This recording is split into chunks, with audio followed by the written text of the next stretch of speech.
Bonjour à tous. Aujourd'hui, je vous propose de faire un petit focus sur les visites médicales.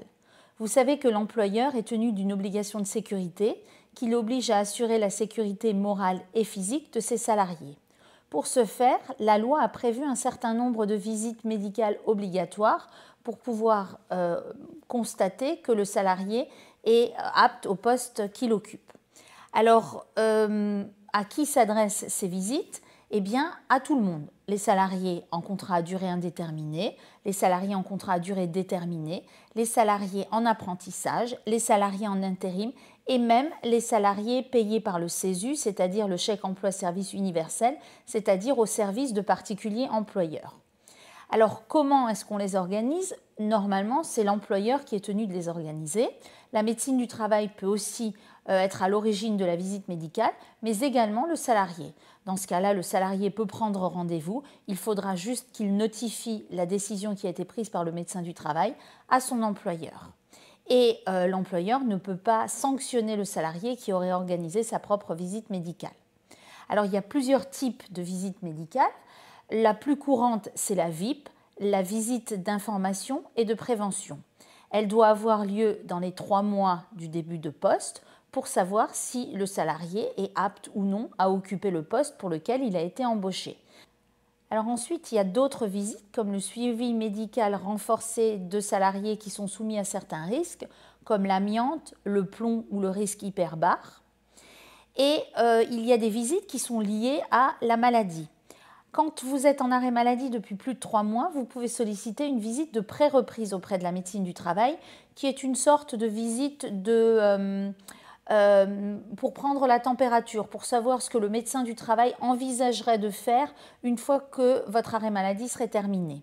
Lorsque votre arrêt maladie se termine, l'employeur est tenu d'organiser une visite de reprise. Alors cette visite est très importante parce que c'est elle qui met fin à la suspension du contrat de travail. Ce qui signifie que tant que la visite médicale de reprise n'est pas organisée, le contrat de travail reste suspendu. Et si le salarié reste à disposition de l'employeur pendant la période entre la fin de son arrêt et l'organisation de la visite médicale de reprise, eh bien l'employeur est tenu de le rémunérer sur toute la période.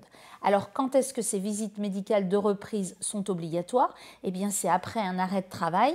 Si vous avez eu un arrêt de travail pour maladie non professionnelle ou accident, un arrêt de travail d'origine non professionnelle, eh bien elle est obligatoire au bout de 60 jours. Si vous avez été victime d'un accident du travail, elle est obligatoire au bout de 30 jours. Si vous avez été victime d'une maladie professionnelle, il n'y a pas de délai. Dès la fin de la maladie professionnelle, eh bien, la visite est obligatoire. Et si vous revenez de congé de maternité, c'est la même chose.